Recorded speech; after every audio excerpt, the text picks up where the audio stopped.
Hello everyone, welcome back to the channel. My name is Cordant. We are back for some more Rogue Trader. In the previous episode, we killed the Cthulhu monster, or the Chthon. What was his name? The Chtonos monster, which was a profane creation that escaped from its maker, the homunculus, whose name I forget. Abelard picked up a trauma, unfortunately, but before I use one of my new medkits to try and heal the trauma, I want to see if in the anatomical opera we can, I don't know, convince the guy to help us out or heal us up. If not, depending on how Abelard performs in fights, I might consider just healing up his injury. This is looking different. This guy wasn't here before. Oh, this is the guy that fought in the arena, wasn't it? Ulfar. The bars of the cage are sturdy enough to stop a tank or the fury of a post-human. Can I speak to him? I can. To see them cut down. What? Oh, this is him singing. Singing softly under his breath, the man of enormous proportions is intently stripping raw meat from a bone with his teeth. His unwashed red hair is falling into his face, his beard is matted and blood-stained, and the aforementioned teeth look more like fangs than any human equivalent. This guy looks like the guy in the cover, so I'm thinking he might be a companion. Fury in Chains, new quest. A less knowledgeable person might not recognize this giant humanoid, but you are well aware that this is a space marine. An angel of the Emperor, really? Ah, goddammit, already failed this. Ooh. His body is covered in primitive scar tattoos, the meaning of which eludes you.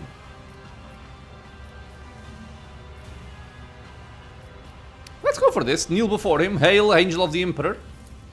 A red brow quirks upward slightly, in approval it seems. Without breaking off from his meal, he nods at you. For an ordinary human, such a show of regard is a high honor. Picking a piece of meat from between his teeth, the warrior resumes his murmured singing. What do you want? Oh, he actually speaks. Okay, let's say the man. The huge body with straggly, overgrown red hair perfectly suits the deep, chilling voice of this man, or of this beast in the guise of a man. Tribal scar-like tattoos cover his chest, arms and back, and you glimpse intricate braids in his mass of unwashed hair. His body bears so many pale scars you cannot count them all, and muscles bulge beneath his skin like boulders. He looks like a statue carved from stone. It is clear that captivity has sapped this prisoner of none of his physical power. Your assessment is confirmed when you spot the remains of a Drukhari in the pile of carrion at his feet, likely one of the homunculus servants. The Drukhari's flesh appears to be making a fine snack for your new acquaintance. So who are you? I am a wolf.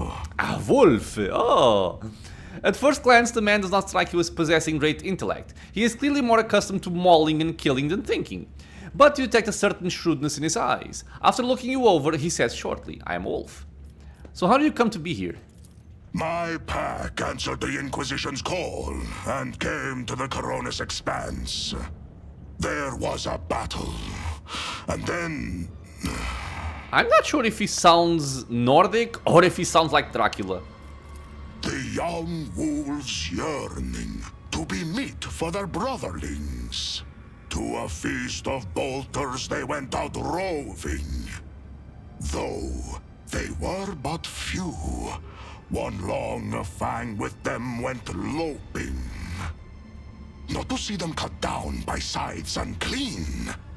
The pups he sent scattering, and there stood alone the paths guarding.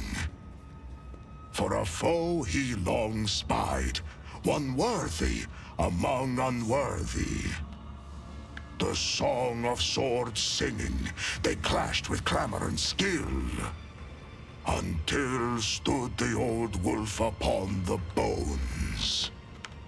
Then, by the birds of battle, was he brought down.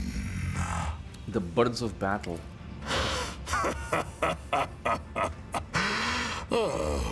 Was that clear enough? This saga sounds less interesting in prose. I wish to know more about your brothers. That butcher sent you to spy for him, did he? Or do they know nothing of the Emperor's angels, the space wolves of Fenris, or the great Lehman Russ in your corner of the galaxy? Why does the homunculus keep you in a cage? For his own safety. When I am not busy killing inhuman spawn in the arena, the Xenos fear my will. Okay. We suffered the same fate. I was also captured by the Xenos and they have forced me to kill for their entertainment. But I sit in a cage while you roam freely around their city. They do not fear you. Maybe there is a reason for that. Maybe our fates are not the same at all. Point at the piece of meat in his hand. Don't they feed you? A predator does not eat only when it is hungry.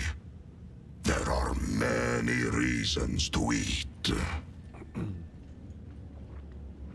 Answer just as obliquely. There must have been a reason for this bloody repast. For a moment, the vicious grin loses some of its sincerity and the bloodthirsty prisoner casts an intense, scrutinizing look at your face, as if trying to read your thoughts. Okay. You must be planning to escape, yes? And why do you want to know? He's grinning, so... Okay, I have no more questions. Chewing, he wipes the blood from his mouth with the back of his hand. Listen closely to the song the prisoner is singing to himself. You do not know the language. The sounds seem crude and mangled, but not entirely lacking the harsh dignity of a form of Gothic, while also sounding similar to the rumble of a landslide, sharp and choppy guttural phrases tumbling forth in a harsh rhythm. Fellowship, try to join in the singing. Nice. You close your eyes and enter the flow of the song, like slipping into a fast-flowing mountain river. Words rise up naturally in your mind. They are not the same ones sung by the prisoner, but you sense their aptness. Verse flows from your lips, full of surprising poetic metaphors and bloody details of a nameless hero fighting monsters under the light of unfamiliar stars. You are the one who has supped the mjord of the Skjalds, I see. In the long haul, some of my brothers will be eager to tell you of their exploits so that you would sing a saga of their deeds. A warrior such as you could prove useful to me.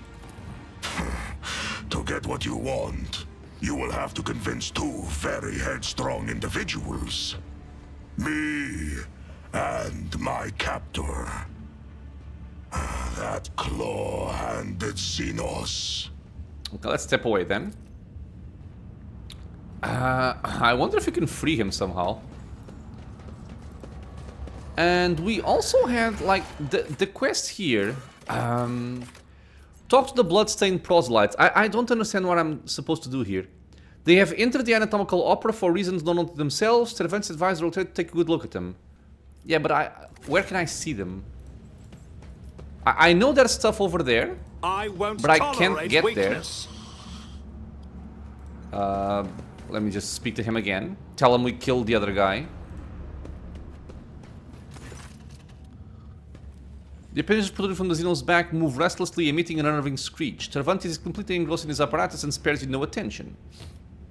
I found some materials. Are they suitable for your new monster? We got the Ktonos pain converter, yeah.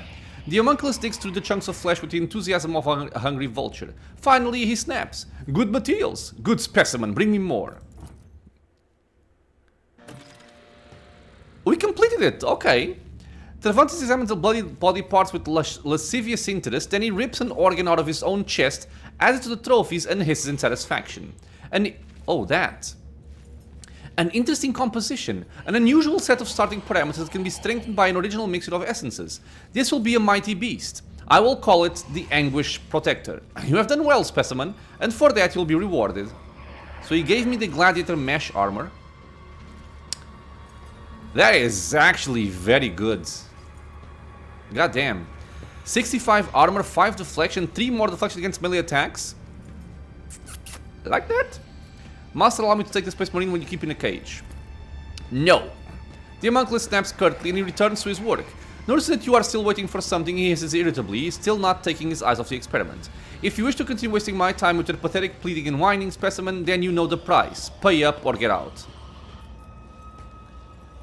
I'm gonna try not to pay with my own flesh, please. I cannot pay now. Okay, let's leave.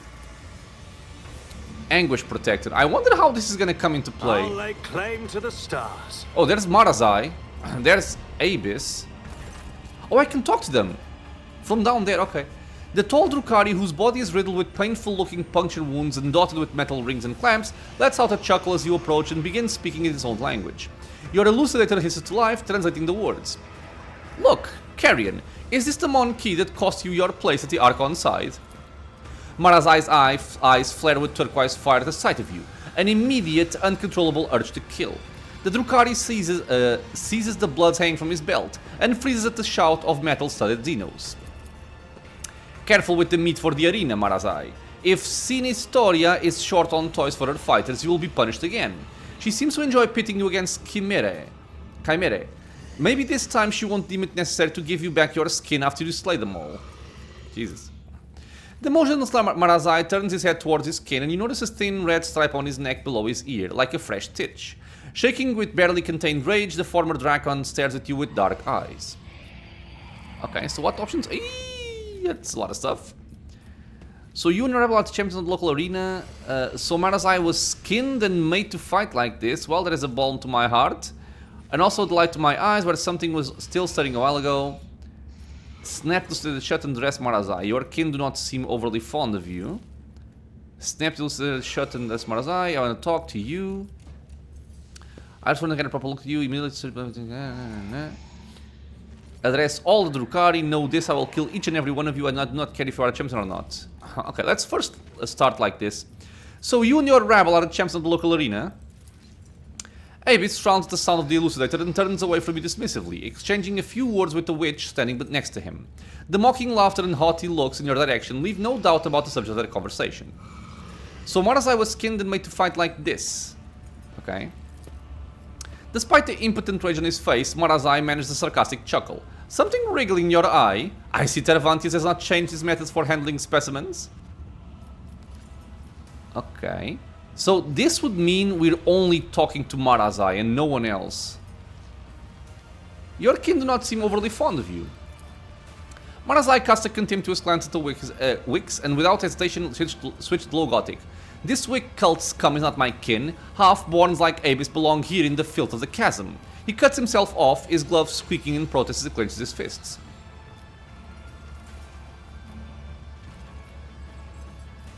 Haha, so you can become my ally. I saw what happened at the trial, you were tricked.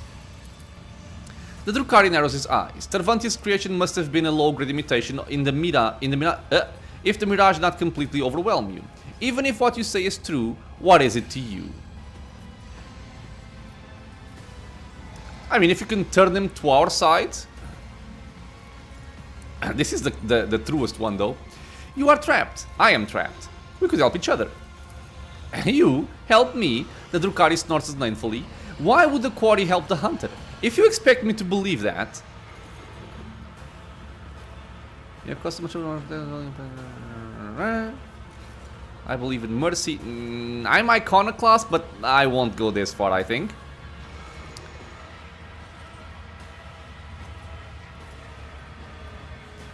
I guess I will try to go for this one. Oh, so you like being in this dump at the beck and call of this rabble? Aren't you afraid they won't give you back your skin the next time? Marazai clicks his tongue in irritation and rears back, but before he can respond, Abyss makes an impatient gesture. I am tired of listening to you and your old friend whispering that primitive babble. Enough! We must go. Marazai grudgingly obeys the order, but as he walks away, he cannot resist tossing another unreadable look in your direction. Win the arena battle. Okay. So I guess... I think Cassia is still not savable, if that's a word. Victory awaits. Let's see here again. Let us discuss what you expect of me. Ask. What is your quarrel with the Wicks, or witches? Lately, they have shown arrogance and disrespect toward me. They want to rise in the eyes of the Archon and belittle me. They rank their tasteless flash dances above my art. They come to my abode to gawk at my treasured secrets. It is time the chasm was reminded witches too can bleed. Tell me more about the arena. Wicks rule the arena. This is the way of the spires. They are lethal brides of our dead gods. When they enter the arena, the crowd rides with ecstasy, but this is a rare sight. Typically, their fosterlings, the blood-stained proselytes, oversee the butchery. These are the best killers and athletes who serve the cult. Such arrogant upstarts, they have been undefeated too long. When Sinistoria reigned over the cult of the Fatal Thirst, the proselytes behaved with more respect, but the senior succubus has since withdrawn into the shadows. Now, Kaikaros reigns in the arena, and Tazara leads the raids. An insolent hag and a presumptuous non-entity, a perfect match. As soon as Tazara drew her final breath, Kaikaros' ambitions doubled. She became utterly insufferable. The last time I was in the arena I saw Marazai. What was he doing there? Iliad gives you a concerned look. Your memory must have been weakened by the deleterious influence of the controlling worm. The Archon's court condemned him. That brazen, ambitious, and woefully imprudent whelp. He was cast down from the dragons of the Cabal, but earned the good graces of the Wicks of the Fatal Thirst in his very first fight in the arena. He was invited to join their finest, the blood-stained proselytes. Some say he was involved in the death of their succubus, Tazara. If so, then Marazai may be disappointed by his reception in the ranks of the cult. Is this the guy, the lady we killed in in our hometown? I don't remember. What is your connection to the arena of the Fatal Thirst? My servant harvests meat in the chasm and delivers it to the bloody performances. I improve it with augments and stimulants to make it interesting enough so the Wicks will enjoy killing it. Sometimes I indulge them with little treats, biomachines or beasts molded by my surgical genius. So you're merely the Wicks errand boy. Tervantias' expression does not change, but his white skin becomes speckled with bleeding wounds as his bones grow through it like horrifying barbed spikes. He asks, his voice silken. What did you say? Okay, I feel like this is gonna lead into him killing us in a kind of a cinematic. But I'm gonna try it. Smirk. Now I understand the reason for all this arrogance. You are simply making up for the humiliation of living as the Wicks lackey. The homunculus' ribcage opens wide, the skin around it tearing with a wet squelch. You catch a glimpse of his internal organs coated with a strange film and riddled with shapeless growths and mushroom-like tumors. Where one would expect to see a heart, you see instead a glistening translucent mollusk that has attached itself to Xeno's veins. The revolting thing lets out a groan, and a stream of caustic liquid burns your face. Blinded, you start thrashing as a horrible spasm hits your throat and prevents you from breathing and your body convulses in pain. The light around you instantly fades. Yeah, it's just a death sequence, I think. Oh, no it's not. The darkness is dispelled by a sliver of light, the glinting scalpel in Tervantias' hand. The homunculus offers you a crooked smile. I can keep tossing you from one side of death to the other for as long as I so desire, but I doubt that reanimating you again will be quite as amusing. I would suggest not incurring my displeasure. Choose your words wisely when addressing your master, Monkey. Okay, so what just happened? I made your body perish, for a short time, and then I bade it function again. Such manipulations are trifles for one such as I.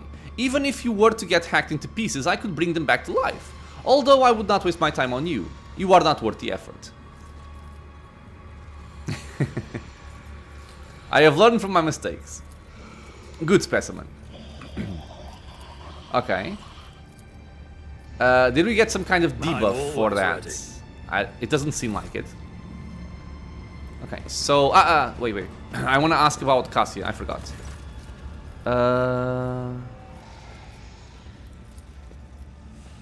No, I can't ask about Cassia anymore.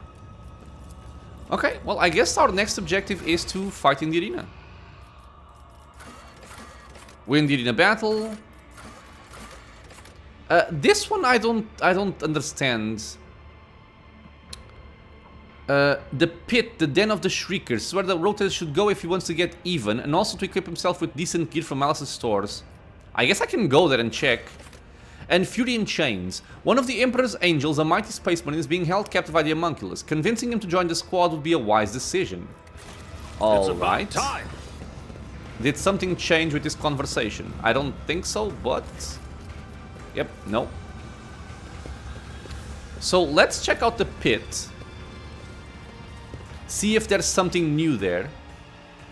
Because the last time we were there, we went with the Commissar and we killed Malice. Maybe we can find the Commissar there and kill him now. Because I do want to kill that guy. If we can get some more gear, all the better. So the pit is there. Let's just run. I don't think there's anything else I want to interact with along the way. I believe most things here were tech cues based and we got them all. Yeah, okay, so the Shriekers, they don't care that I killed their master. And let's see what's in the pit. If there's nothing in the pit, we're gonna go to the arena. Oh, and equip the armor. I want to equip the armor. So my new armor here goes to Abelard, I feel. Yeah, this is just better. Okay, and I think maybe you will get the other one. Although I do like his. So no, this one is better. Okay, so take this. And let's see what we have here. We have Misfits. Okay, this is new. Oh, he's not dead. He's alive.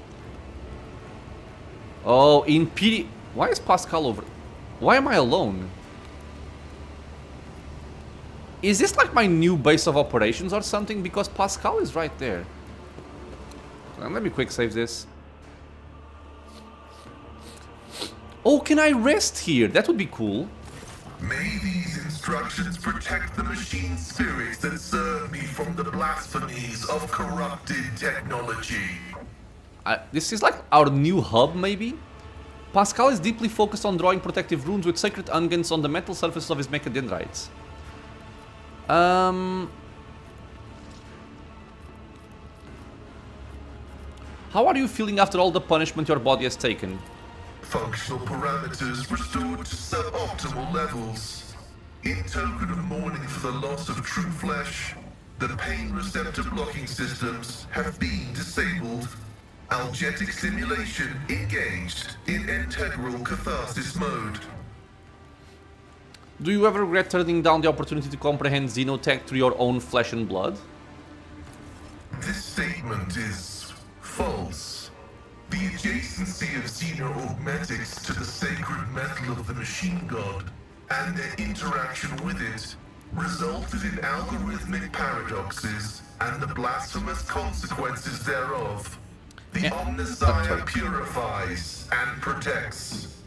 I feel like this is something I want to explore in a future playthrough, probably an heretical playthrough. Because I imagine this will give him some kind of buff and also possibly some debuff. Any valuable thoughts on how we can get out of here? Strategic recommendation. Analysis has shown that the non-human community is racked by strife. Exploiting the Xenos' mutual differences can result in temporary alliances that will provide the technological means of returning the unit von Valancius to real space. How does it feel to be in Komorra? It's a rare opportunity. This place is calling out to the Omnissiah for an act of purifying and gracious xenocide. The spatial disharmony observed here points to its anathematic nature. That being said, complete extermination is not advised. Those in possession of technological knowledge should be rounded up and subjected to interrogation and vivisection prior to disposal. So rounding other people and investigating them instead of just killing them all. We have been betrayed, Pascal. Reverse analysis is showing the act of sabotage to have been predictable. The directives for interacting with xenoraces warn about non-humans' proclivity for breaching contracts. The data concerning the unreliability of the unit Iliad has been archived. I wonder if you can speak to her now, because I'm very curious about what happened. Pascal's voice is dry and indifferent, but his drilling mechanindrite roars menacingly. Don't lose your morale, we're going to make it. May the filters of knowledge bestowed upon us by the machine god protect us from the temptations and horrors of blasphemous revelations. May your labors be... Okay. Sup, bitch? The Commissar! The slit may have been gravely maimed, but his gaze remains proud, piercing and malicious. I wanna kill you. Okay, quick save. But if he's over here, like in the middle of like our hub, I'm guessing this is a hub. What say you, bitch? My brothers and sisters, it is time for you to meet our greatest ally. Rogue trader Cordup von Vales himself is part of the resistance. I ask you, how can we fail with someone so mighty fighting on our side? The maleficent Xenos have already tried to kill him in the arena, yet their efforts were not. The Emperor protects. The Commissar gives his inspirational speech while looking you right in the eye without a shred of shame. His words draw smiles of amazement and exultation from the people around him. You have never seen any of them before.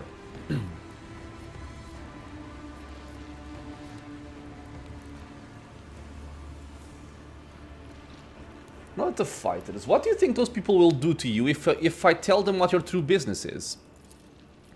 The Commissar answers with a smug, confident smile. Care to find out? Let's see who they believe. Their brother in arms who promises them an expeditious escape, or the highborn loudmouth without a concrete plan? Interesting. Do I let him live for now and not go for this right away? You traitorous maggot. The Commissar makes a placating gesture and lowers his voice. Yes, you got me. I'm a traitorous maggot. Just keep it down, will you? Why do you send people to the arena? The Commissar shrugs. Just trying to be useful. The weak cult of the Fatal Thirst enjoys this little show I've put on. Killings don't amuse them all that much. They want something more flavorful. Those people think they're just a step away from salvation, and then they realize where they are. The combination of despair, pain of betrayal, horror and broken hopes, it adds spice to their death agonies. So I provide that spice to the Wikes, and they give me equipment, food and protection. I guess that means my work is appreciated. I wanna kill you. Tell me about the arena. Arenas are the wellsprings of life of this heinous place. The Drukhari are forced to feed on psychic energy born of pain and fear, or else they wither and degrade. That's why they go to these gladiatorial arenas. They're like feasts where Drukhari stuff themselves with some people suffering, and weak cults are the rulers of these bloody carousals.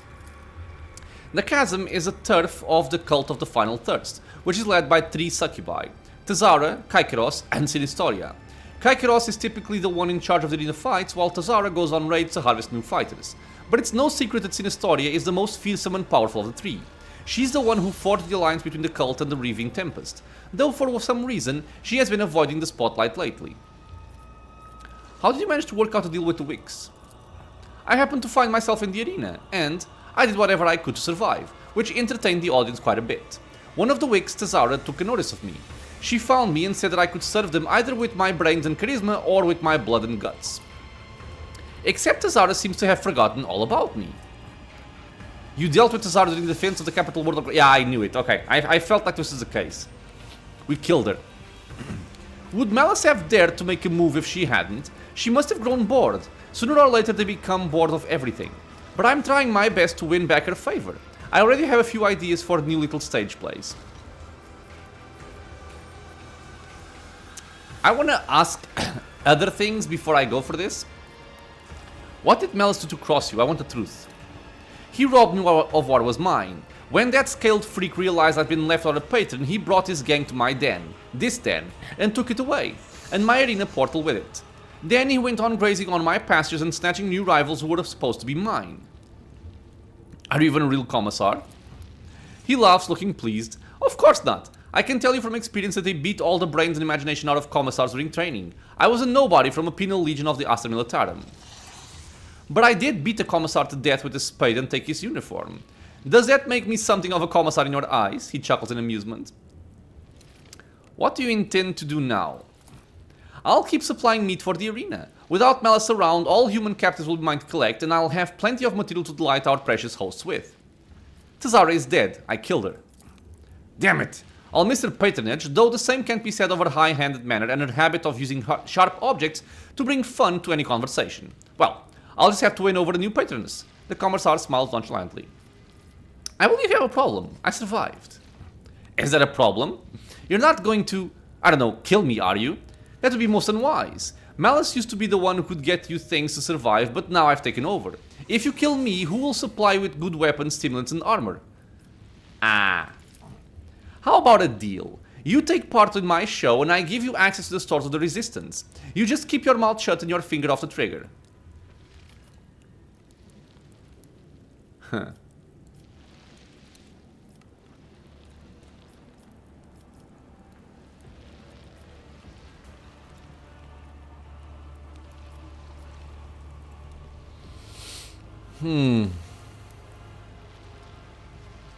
Do I miss out on something if I kill this guy right now?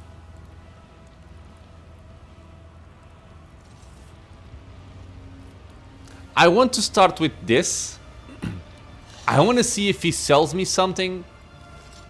And I hope that these options are still available to me. So strike and leave a bloody wound on the Commissar's face. Do not try to deceive me ever again, worm. He presses a hand to his face, the blood that is streaming through his fingers makes his heroic profile look even more so. That was fair, your lordship. Okay. Now, we can still kill him.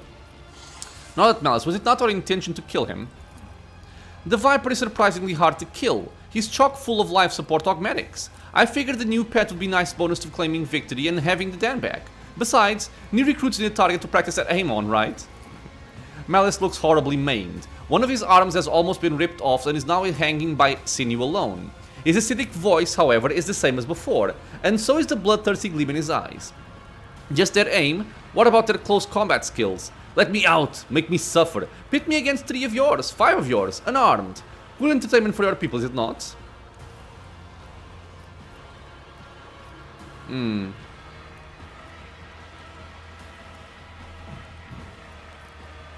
Well, I'd let him go or execute him. I abhor torture. You suggest we let him die? After all that he has done? After he condemned so many of our own to a death for the ungodly pleasures of Xenos? The Commissar's fervent shouting permeates the den. Will we grant this vicious spawn an easy death? Never, never, never. Smiling triumphantly at his soldiers' unanimous response, the Commissar adds in a lowered voice. How can I let such an inspiring prisoner go? My fellow resistance fighters would be devastated. I have questions about your machinations. Ask away. Okay, we've seen this. I see. I have questions about you personally. I've got nothing to hide. There can be no foibles in the disciplinary officers past and present. The Commissar winks at you. Who are you really? What do you mean by that? Are you asking me what my name is? It's Yako Sotny. I didn't lie about that. You want to know my trade? I've got none. I was born in the heights of suffocating with overpopulation. All I did my whole life was just survive, using whatever means fate would throw my way. You want to know who I serve or who I believe in? Myself and myself, no one else. Maybe you meant to ask what my calling is. That would have been an interesting question indeed. I think I may be an artist at heart. A beaming smile lights up the Commissar's face. How did you come to be here? They were forming an Aster military regiment on my planet. Thousands of morons bought the Commissar's grok shit about rations and the glorious duty that is protecting the Imperium. I wasn't one of them, of course. However, it soon turned out that those thousands of volunteers weren't enough. That's when the planet's governor conscripted the entire population of 17 hive levels, everyone who was of age. I lived on one of those levels. That's how I became a soldier, or to be specific, how I joined the Penal Legion. Our regiment was branded from the start for some heinous act committed by one of our dead predecessors. When they left us to die at the hands of the Drukhari, I decided I'd eaten enough crap out of the Imperium's hand. I beat our Commissar to death and convinced my unit to surrender, and that's how I ended up here. So why did you decide to masquerade as a Commissar? Well, first of all, because it's ironic, and besides, it's a handy disguise. No one ever looks at the Commissar's face. They look at his cap, his coat, his belt. Plus, simpletons like my former fellow guardsmen think a Commissar can't lie. Idiots, the Commissar always lies. You look like you are enjoying yourself here in Komora. You seem surprised. You are the road trader here. You're the one whose former life was sweeter than this one. But for a commoner like me, our beloved Imperium is just as much of a deadly, treacherous, deceitful place where everyone wants to use you and kill you. The only difference is, nobody here demands that you jump for joy about the way things are. So yeah, I like this place more than my former world. Okay, I have no more questions. So I need new equipment. Oh, he just gives me stuff. A Drukhari weapon. Each successful attack with this weapon increases the bleeding effect it inflicts by 3. That is not bad. Ranger armor. Light armor 40%. Plus 15% dodge against non-Eldari enemies. Drukhari are still considered Eldari, right? Or are they... Not sure. Sharpshooter boots. Whenever the wearer performs a single shot attack from any cover, this attack gains plus awareness divided by 4% armor penetration. The sword dancer cloak. Each time the wearer dodges a melee attack, they gain plus 5 plus agility bonus % critical hit chance until the end of their next turn. It stacks. Whatever. Skin oh, removes 1 trauma. That's cool. Healing kit. Restores Lord Zeno's wounds. Removes bleeding, burning, and toxin. Heals 1 fresh injury or, if none, 1 old injury upon a successful Medicaid test. If the character has a combat, Medicaid, or field medic talents, the amount of restored wounds will be increased by the bonus provided by these talents. Sure. Combat pleasure stimulant. Grants 15 perception in all damage both dealt or suffered by the user. Increases the user's critical hit chance by 10% for each instance of damage. It lasts for 2 turns. After that, the user becomes staggered. And finally, we have pungent smoke grenades. Toxic area with thick smoke, which lasts 4 rounds and increases chance to hit and to be hit with ranged weapon by 50%. If the target in that area fails a toughness test with demolition penalty, it suffers from toxin 20. I will take all these things. You can take something from our stocks, consider it my show of credits for the splitting of malice. I won't kill him yet, as I feel he may restock with something interesting. But once he fails to be of any use, I'll just kill him. I don't want to leave him alive. I want to kill him. I won't use this. The sharpshooter boots, how do they compare to yours?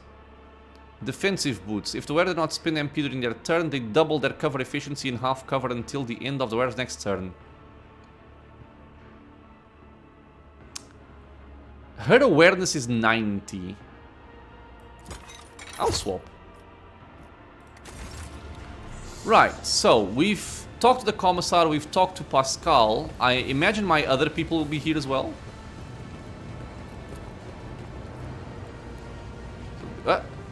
Dimensional tear that the Commissar turned into a portal is unstable once more and guarantees the death of any who make contact with its energy. Okay. Abelard. Lord Captain, I serve at your pleasure. You haven't seen your departed wife again? I have not seen her, Lord Captain. But there are times when I think I hear her laughing in the distance. Or I sense hands touching me, as she used to do, to distract me from my sorrowful ruminations. But I know the difference between reality and fantasy. Now I fear I shall simply have to learn to live with this ghost that appears only to me. With this vision of the past. Poor guy, man. How are you feeling? I am fit and well, Lord Captain. All that remains is for us to get out of this hellhole alive, return to our vessel, and then my answer to your question will be magnificent. Any thoughts on how we might get out of here? I am sorry to say I do not. If we had our ship and crew at our disposal, we could be safely within its walls, conduct reconnaissance of this place, and in the end, meet our deaths in battle against the Xenos, as befits true servants of the God Emperor. However, we are deprived of our usual resources. Now we can only rely on our weapons and our wits. Do you know anything about this place? No, Lord Captain. And trust me, I hope to remain in this state of blissful ignorance until my dying day. Just knowing that this abyss exists at all is enough to poison my mind. Something very cool that I'm thinking about is that this place basically means you're gonna have very different conversations with any companions you bring.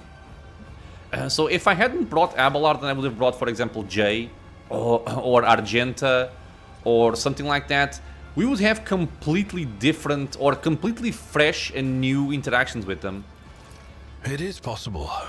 The Xenos, Erliot, could tell you something about this place. After all, she is in some way related to its denizens, and she is responsible for the fact that we are here at all. Abelard falls silent, but his eyes make it clear that what he thinks of the Eldaris return to the ranks of your companions. I must take my leave. Abelard nods wordlessly and closes his eyes, both out of desire to sleep and desire not to see his surroundings even for a short time. I do wonder if we can just rest here and take care of the traumas, but if not, I will use that medikit. It only removes one trauma anyway. Yeah, so I don't even have to kind of like save it for later when we have more traumas, since it won't help us. Idira paces back and forth, covering her ears, cursing at invisible interlocutors, and sometimes dissolving into pitiful whispers and sobs. Seemingly of their own volition, her trembling fingers pick at the unhealed wounds left by the Xeno device. Okay. Idira, are you alright? Wait, you're serious? The thing is, Lord Captain, my neighbors from behind the door have come roaring back into my sick little mind. They must have missed me, because they're noisier than ever now. But I guess that's better than being a pawn in the hands of Xenos doing experiments on myself. One thing I would like, and I'm kind of hoping it works like that, is that the people you bring with you here, and they survive and you can come back, if they would get a buff. Like a permanent buff. At the same time, it's kind of sad that Argenta will not have it, if it exists, given that we took Kirliat instead. Any ideas how to get out of here? Looks to me like we're up to our necks in every type of shit known and unknown to humanity. Could there be a way to sneak out of the arena? I don't know, Lord Captain. Right now, I can't tell the difference between my own thoughts and the voices, let alone come up with an escape plan.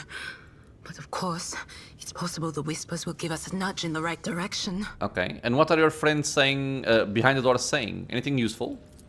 It's harder than usual to pick out anything specific. With all these dampening gadgets around, it's like trying to hear through a wall of static. But if I try harder... Idira screws up her face and grits her teeth. The threads are very tangled. Some of them are woven together, but each one is trying to pull in its own direction. The puppets think that they have free will, but it's only because they have been ordered to think and act so. This is a skilled puppet master at work here.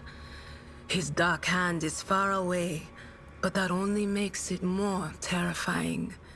Even a colorful doll that springs out like a jack-in-the-box and scampers around wherever it pleases does so by his leave.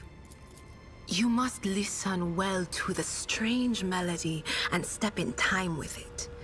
Its music is dismal and dangerous, but it does not echo the chorus of torment. This does not mean the dance will not be bloody, but once you learn it, you can lead the steps.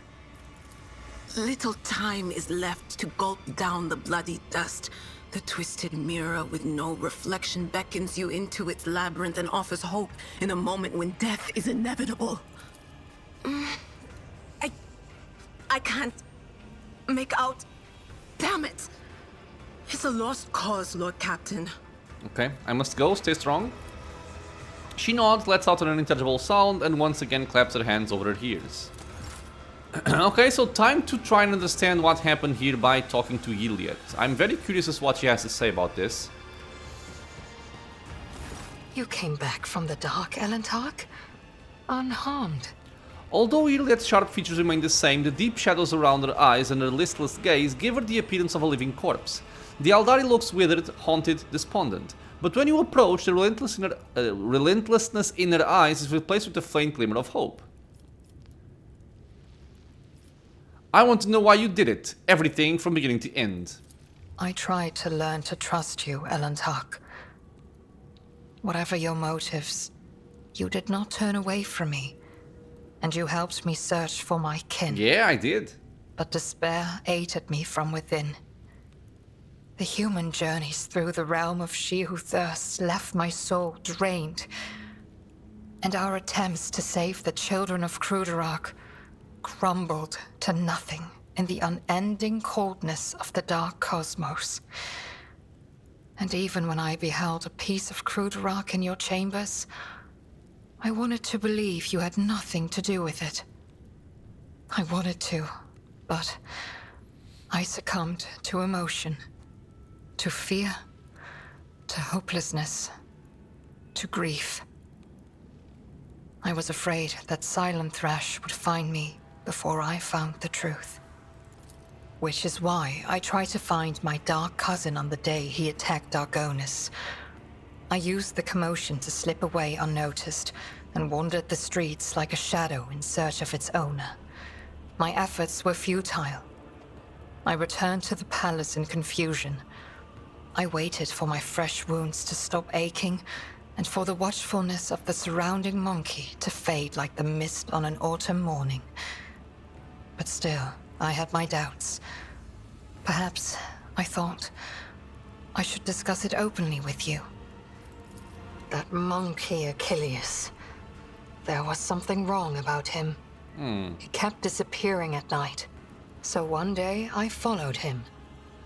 Achilles was contacting Marajai, using an artifact that transmitted his master's orders. That is how I learned that the burnt monkey was about to betray you. You bitch. Which meant my only chance to discover the fate of my homeworld was about to slip through my fingers. I could not wait any longer. I killed Achilles, took the artifact, and demanded answers from Marajai. He hinted at where I could go to look for the truth. You know what happened next. Oh, so she didn't actually betray me, per se. Did you kill Achilles? I mean, she just said she did, but... My words will hardly console you, Elentark, but I killed the traitor. I fear the Dark Ones left too many scars on his fragile soul. Your loyal monkey broke, so I gifted him a swift death, free from the shame of betrayal. Yeah, he might not have... She doesn't really know for sure, right? Do not presume to know what he was about to do. I know. Believe me, I know. Okay, so that closes the issue then. We went through all that and you didn't even learn anything. Alas, my cousin fell out of favor with the Archon. But even so, I doubt Marajai would reveal the truth. At least not before his dark soul was suffused with my suffering. I do not know if I can trust you again. To accept someone who has betrayed one's trust before, one must plunge into the deep waters of fear.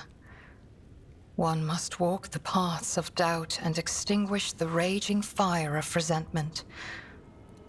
Are we strong enough for this?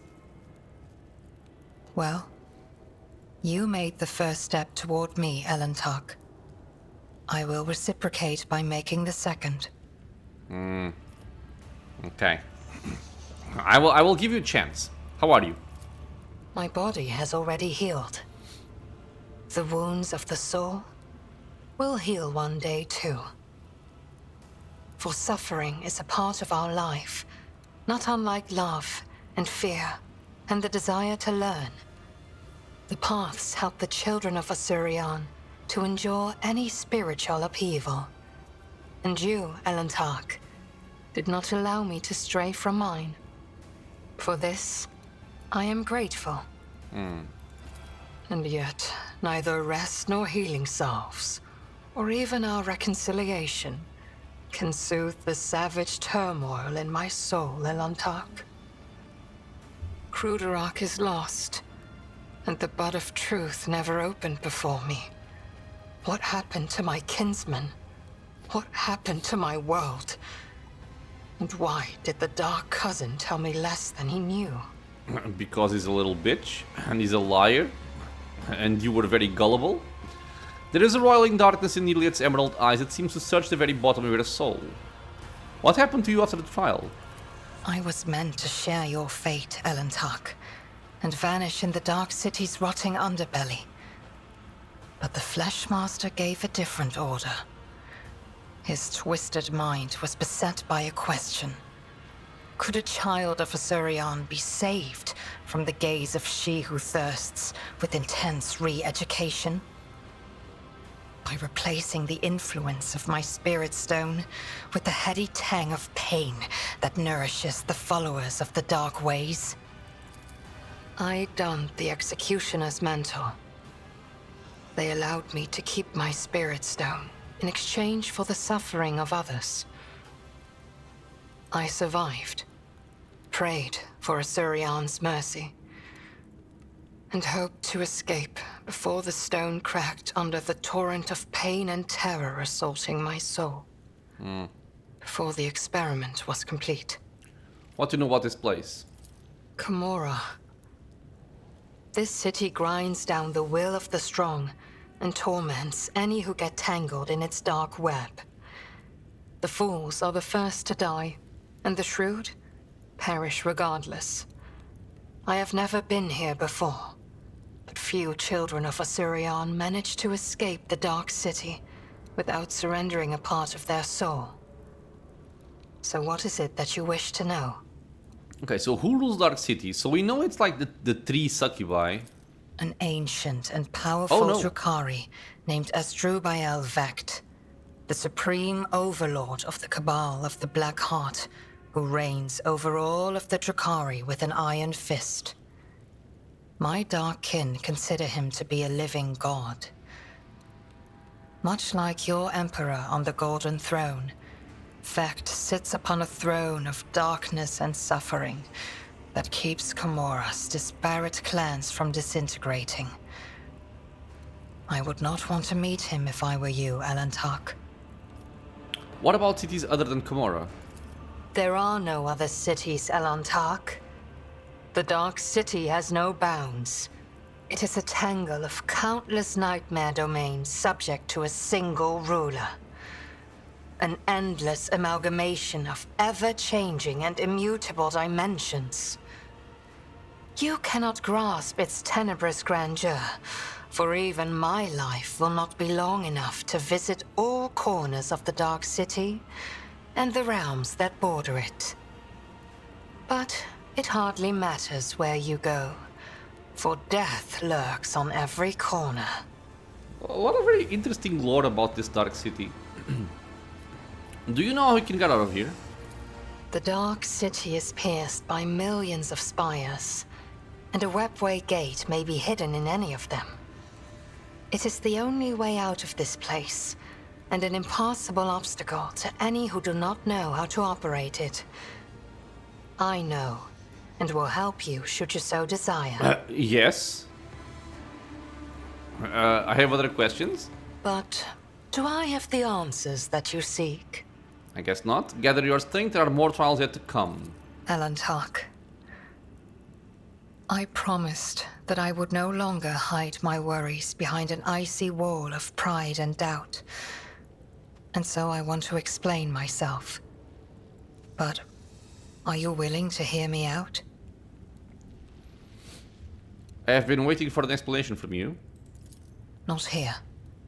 The words of my truth are intended only for your ears, Elantak. So there's more to it than what she told us before. Okay. Oh, okay. Okay. This just continues. Cordant eye. Iliad's usual pride and arrogance give way to awkwardness and confusion. This is my first time ever having to explain myself like this, but you, more than anyone, deserve to know the truth.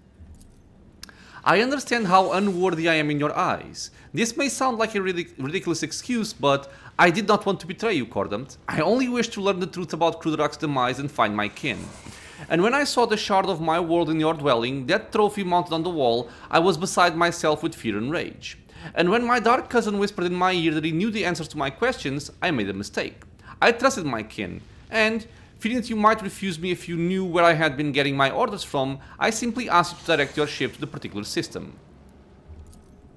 Did I trust Marajai? No, of course not. I thought he spoke of my kin's location to crush my soul, that he wanted me to go there and find only death instead of them. But hope for the better prevailed over my faith in you, Alantak. Iliad sighs awkwardly, avoiding your gaze. Filled with hope, the thought never even crossed my mind that this single thread, forever slipping from my grasp, would lead us to the very heart of the Dark City. I am sorry, Cordant, and I wanted you to know that.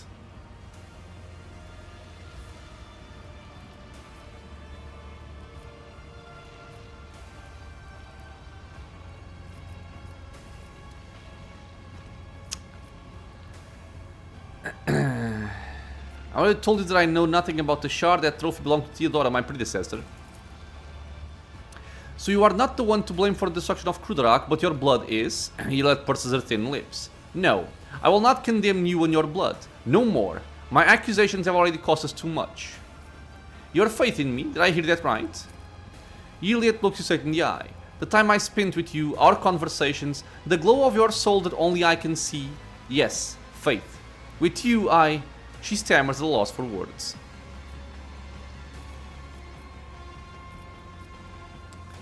I like her. I believe she's being truthful, so I understand why you did that and I forgive you.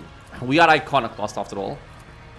Iliad's eyes widen in surprise. I give you my word, Cordant. I will never betray your trust ever again. You have shown great compassion by accepting me and forgiving my deed. I do not know if I would have been able to do the same. It pains me to know the hardships you had to endure because of me, and you still suffer, in this cursed arena, in this cursed city. I also... Iliad pauses as if hesitant to continue. My soul is crushed, Alantak. The loss of Kruderak, the horrors of Camorra, and the Drukhari's attempts to re-educate me, I have fully paid the price. I have lost my path and can no longer meditate. My body and my soul know no peace now, and that means that she who thirsts will soon turn a predatory gaze on me. You are unable to meditate? Can that happen? I have heard stories about Eldari unable to reach their inner world because of anguish or madness, and every story had a tragic ending. How are you going to regain your powers now? I do not know. Sincere hopelessness rings in Iliad's voice.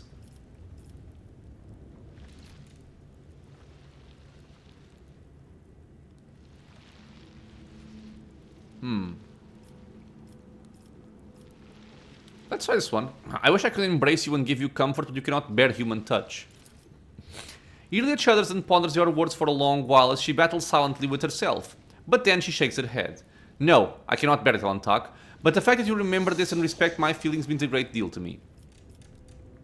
I imagine if we were romancing her, this would be different. I cannot help with meditation, but I am prepared to stay with you and share the silence. That way you'll be able to forget about the horrors of Camorra, if only for a little while. Iliad freezes for a second, then gestures for you to take a seat nearby. We had a saying on Kruderak. In silence you can hear a heartbeat, the music of the soul trying to burst out. Please, share this wordless song with me, Cordant, and may it bring peace to both of us.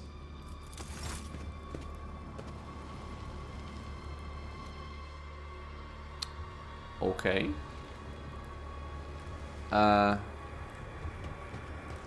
Okay, so we have spoken to everyone.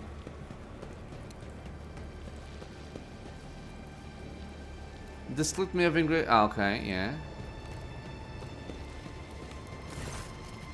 Do you have new stuff? No. Well, I feel... Oh, can I rest here? I don't believe it is possible to rest in this location. Maybe if we go out again, we have no traumas. We still have trauma. Oh. The game is telling me we can have more than 6 companions here. I'm guessing Ulfar Okay, interesting. I like that. But yeah, it does seem like the traumas will stay. And what I imagine can happen is, after a victory in the arena, the guy's stock will probably replenish. That's what I would expect out of the game. What is this? Oh, dead beggar, okay. I won't tolerate weakness. Okay, so looking here, we only have to win the arena battle.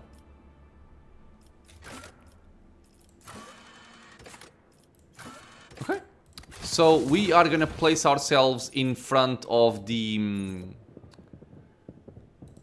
is it? Yeah, here. In front of the arena portal.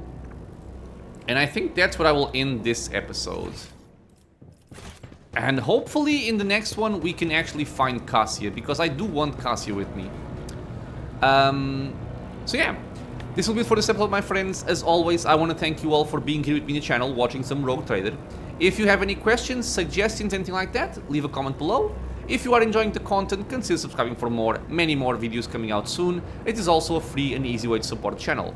I hope to see you all in the next episode, and until then, stay safe everyone.